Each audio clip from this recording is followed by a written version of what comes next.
Winston Churchill once said that those who fail to learn from history are doomed to repeat it.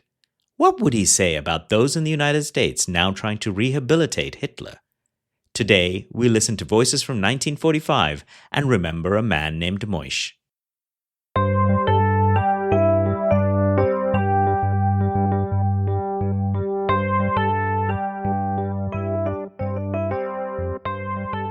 Hello, welcome to Tales Under the Cat Tree. My name is Dileepa Wijewardena, better known as Dupes. In this podcast, we will explore the wonderful worlds created by the power of words, from life and technology to fiction and the future, through articles, stories, interviews, and more.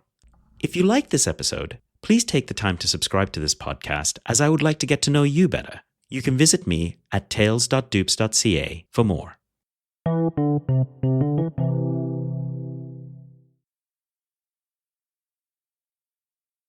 Before we begin today's episode, I have to warn you that what follows is audio describing graphic scenes of human suffering at the hands of fellow humans. If this is something you wish to avoid, please stop this episode now. Earlier this week, I read an article by Yair Rosenberg in The Atlantic titled "The MAGA Influencers Rehabilitating Hitler." The subtitle read, "A growing constituency on the right wants America to unlearn the lessons of World War II." I have linked the article in the show notes so you can read it for yourself. The article, needless to say, made me very angry. Holocaust denial is nothing new. It's been there ever since the end of the World War. No matter the film, written, and personal evidence, there have always been people for whom this part of history, quote-unquote, never happened, or somehow badly, quote-unquote, misunderstood. However, this article was showing how these views were now becoming more and more mainstream.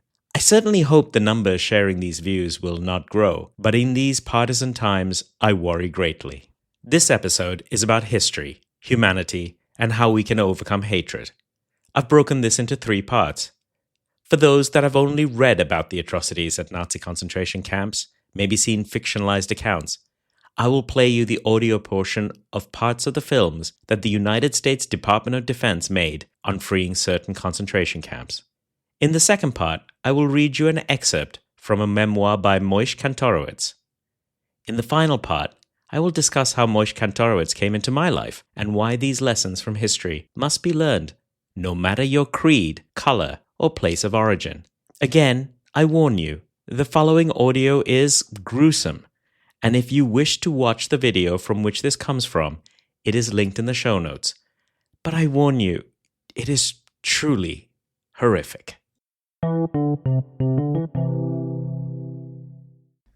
The audio you are about to hear is taken from public domain reels of film taken by the United States Department of Defense as they liberated certain concentration camps in 1945. Please visit the Internet Archive to see the original footage from where this audio has been taken. I, George C. Stevens, Lieutenant Colonel, Army of the United States, hereby certify that from 1 March 1945 to 8 May 1945, I was on active duty with the United States Army Signal Corps, attached to Supreme Headquarters Allied Expeditionary Forces, and among my official duties was the direction of the photographing of Nazi concentration camps and prison camps as liberated by Allied forces. The motion pictures which will be shown following this affidavit were taken by official Allied photographic teams in the course of their military duties, each team being composed of military personnel under the direction of a commissioned officer. To the best of my knowledge and belief, these motion pictures constitute a true representation of the individuals and scenes photographed. They have not been altered in any respect since the exposures were made. The accompanying narration is a true statement of the facts and circumstances under which these pictures were made. George C. Stevens, Lieutenant Colonel, AUS. Sworn to before me this 2nd day of October, 1945, James B. Donovan, Commander, United States Naval Reserve. More than 200 political prisoners were burned to death at this concentration camp near Leipzig. Others, among the original total of 350 inmates, were shot down by German elite guards as they dashed from the prison huts to celebrate the arrival of American troops outside the city. The atrocity story is told by the few who managed to survive. They relate how 12 SS troopers and a Gestapo agent lured 220 starving prisoners into a big wooden building at this camp, sprayed the structure with an inflammable liquid, and then applied the torch.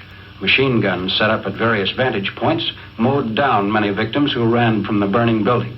Some miraculously escaped the hail of bullets, but were electrocuted by the live wires of a fence, which was the final hurdle for those fleeing the flames. Pictorial evidence of the almost unprecedented crimes perpetrated by the Nazis at the Buchenwald concentration camp. The story in written form is contained in the official report of the Prisoner of War and Displaced Persons Division of the United States Group Control Council, which has been forwarded from Supreme Allied Headquarters to the War Department in Washington. It states that 1,000 boys under 14 years of age are included among the 20,000 still alive at the camp, that the survivors are males only, and that the recent death rate was about 200 a day. Nationalities and prison numbers are tattooed on the stomachs of the inmates. The report lists the surviving inmates as representing every European nationality. It says the camp was founded when the Nazi Party first came into power in 1933 and has been in continuous operation ever since, although its largest populations date from the beginning of the present war. One estimate put the camp's normal complement at 80,000. In the official report, the Buchenwald camp is termed an extermination factory. The means of extermination? Starvation complicated by hard work, abuse, beatings, and tortures, incredibly crowded sleeping conditions, and sicknesses of all types. By these means, the report continues, many tens of thousands of the best leadership personnel of Europe have been exterminated. Bodies stacked one upon the other were found outside the crematory. The Nazis maintained a building at the camp for medical experiments and vivisections with prisoners as guinea pigs. Medical scientists came from Berlin periodically to reinforce the experimental staff. In particular, new toxins and antitoxins were tried out on prisoners. Few who entered the experimental buildings ever emerged alive. At this concentration camp in the Gotha area, the Germans starved, clubbed, and burned to death more than 4,000 political prisoners over a period of 8 months. A few captives survived by hiding in the woods. The camp is chosen for a high command inspection led by General Dwight D. Eisenhower.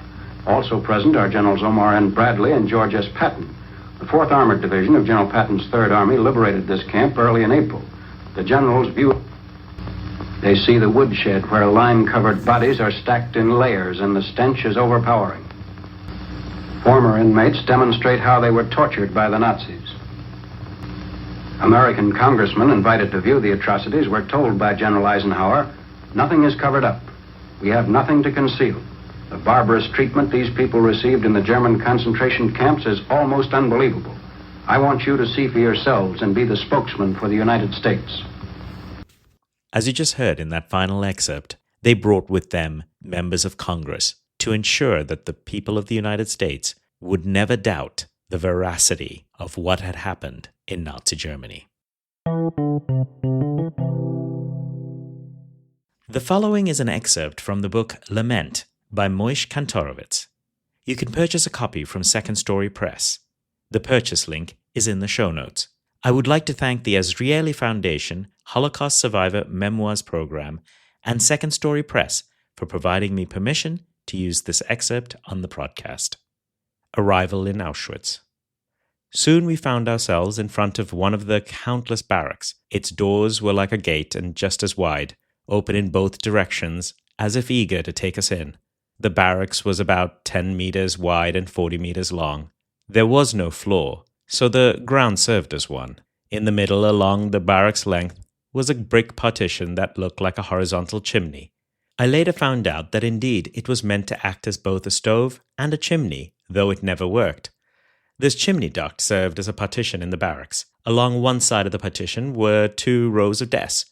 Behind each desk sat a man dressed in the striped concentration camp attire. Some SS men were walking back and forth behind these men, keeping an eye on them and on us.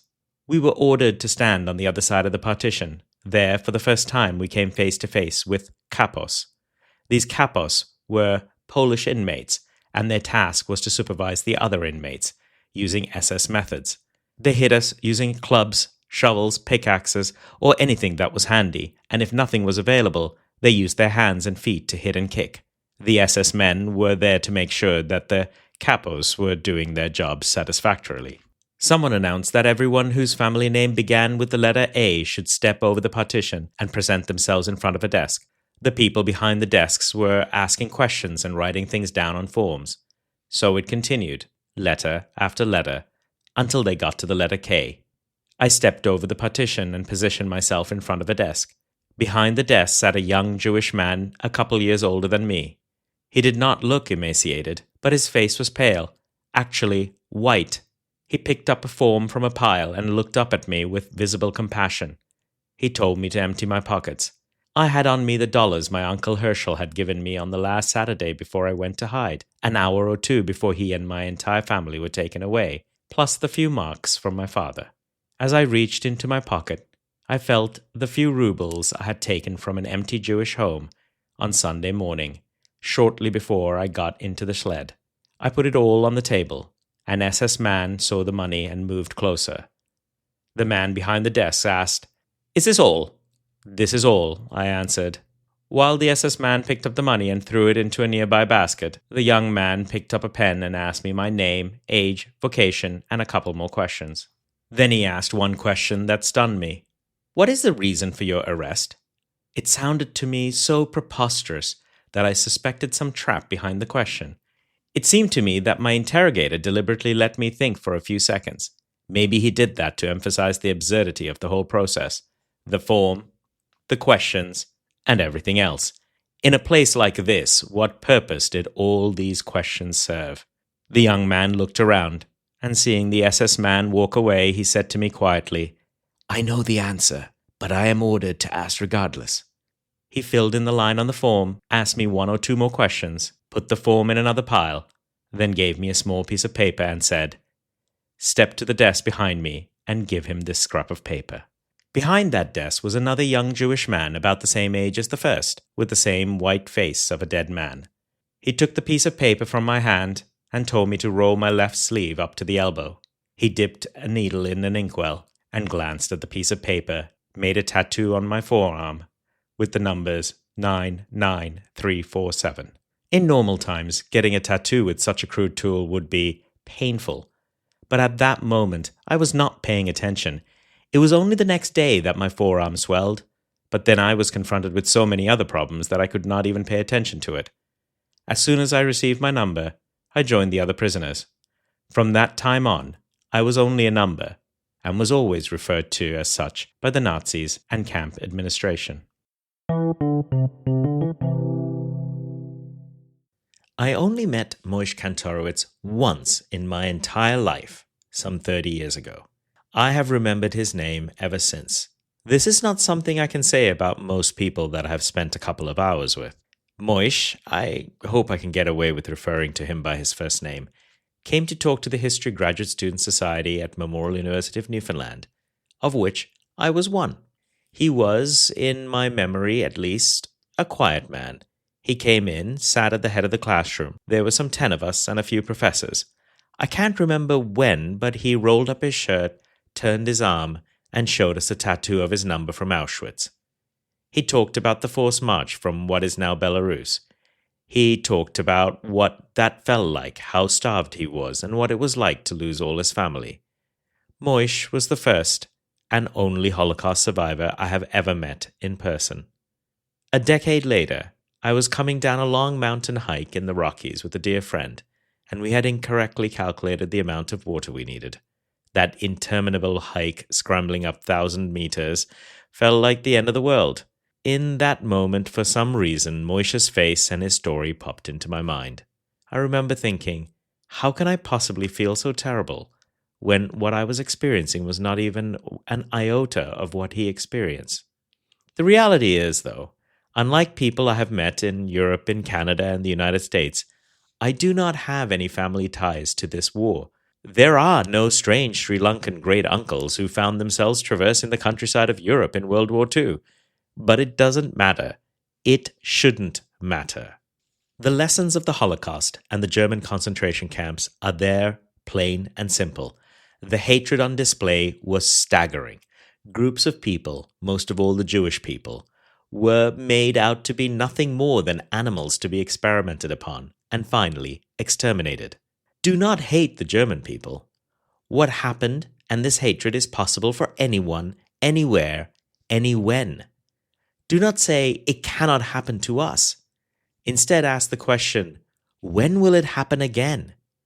In the 20th century alone, genocides have happened in too many societies, from the Rwandan genocide to the Cambodian killing fields.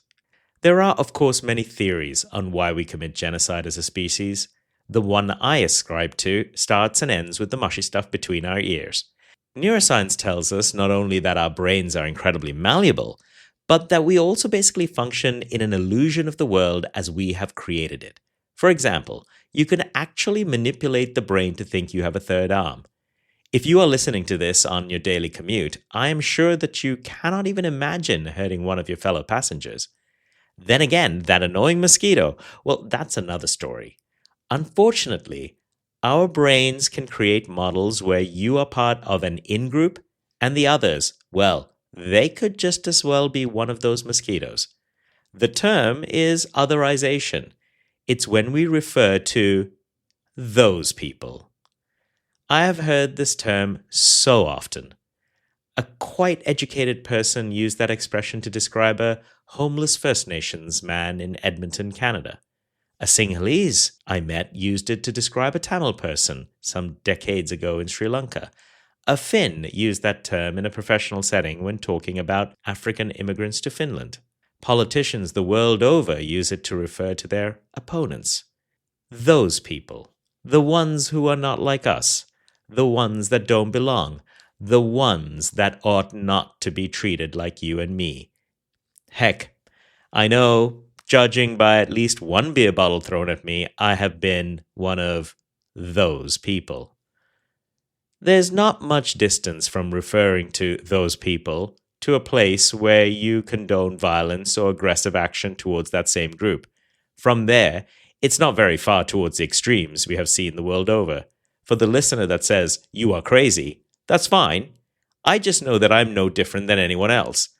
I can be swayed, I can be desensitized, I can commit violence through inaction as much as action. I have seen the quote-unquote other in business settings, leaders who denigrate their staff in whole or in part, and staff who talk of their leaders like some caricatures from Dilbert. We create mental models of people around us. We group them into our in-groups and out-groups. We perform actions against them, whether that be simply in thought, by voice, or in the extreme with physical violence. There is a solution. There is very little that differentiates us as human beings. We all have different external colors and appearances. We have different beliefs. We have different preferences.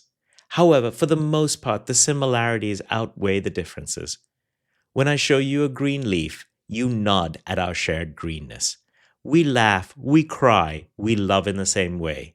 The more you talk to another person, the more you learn, the more you share, the more you connect, the more you listen, the more you understand.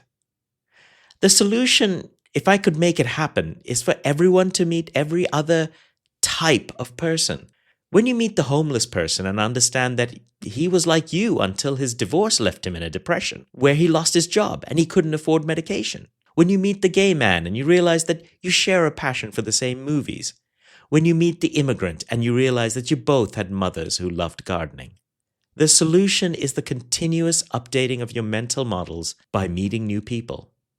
I would love for each person to experience life in another country, in another state, in another province.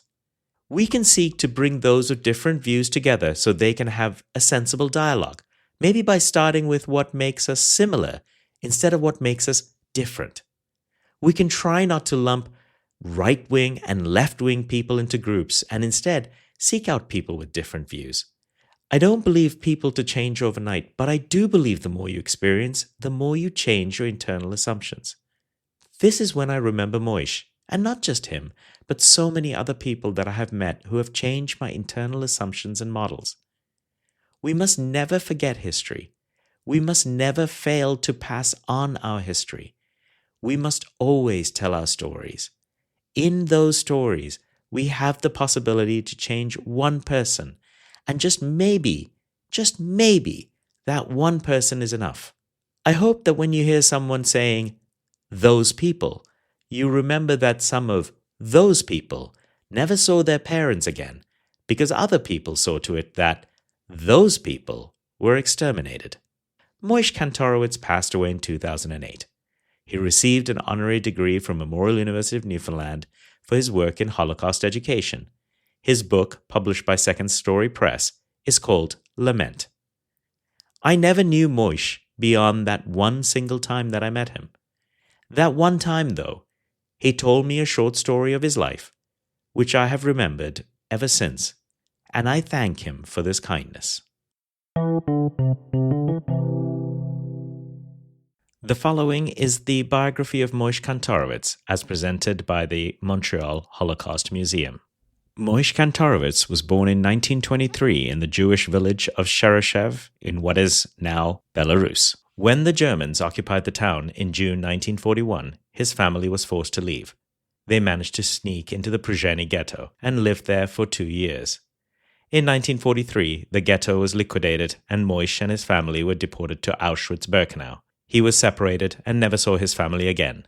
Moishe worked as a slave laborer in a German repair shop and later in a carpenter shop.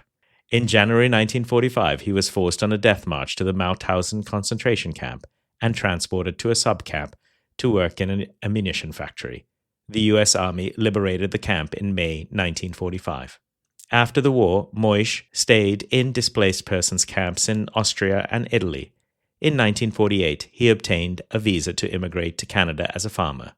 He bought and ran a farm near Brockville, Ontario for 2 years.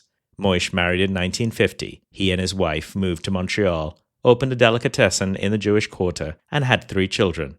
In 1956, Moishe was offered a job as a traveling wholesaler in St. John's, and the Kantorowicz family joined a small but flourishing Jewish community in Newfoundland.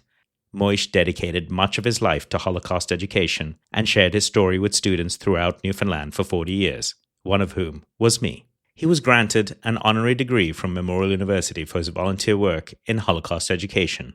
Moishe died in 2008 at the age of 84. Thank you for listening to episode 19 of Tales Under the Cat Tree.